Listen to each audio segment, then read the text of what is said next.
This is the second station along the trail depicting some of the Native Americans that lived here.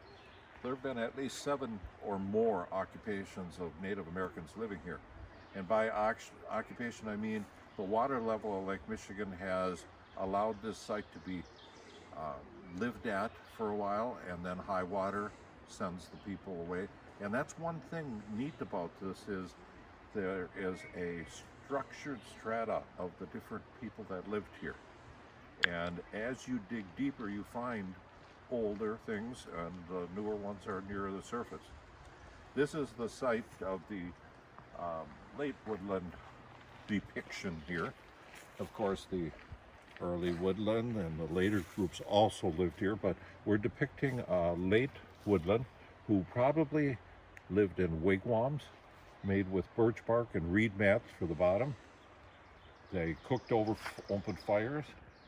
There is underneath a tree that falls down part of a dugout boat that was taken out of the bottom of Whitefish Bay Stream, and we've built many wigwams on this site.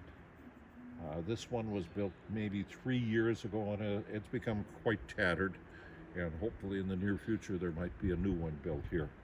It takes a lot of work to collect the materials, and the Native Americans in the late Woodlands probably stayed here just in the summer months and then went to a winter home inland or in some other part of the state.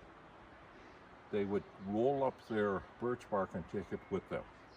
It was such a valuable thing to find a big piece of birch bark like that.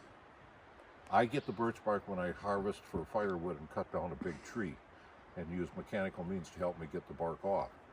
But they used techniques that we don't understand anymore, the right time of year to do it. They said when you do it at the right time, it almost pops off if you find the right type of trees. Our wigwams are tied together with pieces of basswood bark off the basswood tree. The Native Americans had other resources too, basswood, the roots of the black spruce. They would even make cord from nettle and things like that to hold things together. So this is the late Woodland. They probably stayed a good part of the year here. You can imagine it'd be a great place to live in the summer. You have the beach nearby, Cave Point for beauty. Again, many fishing resources and mammals to hunt in this area too.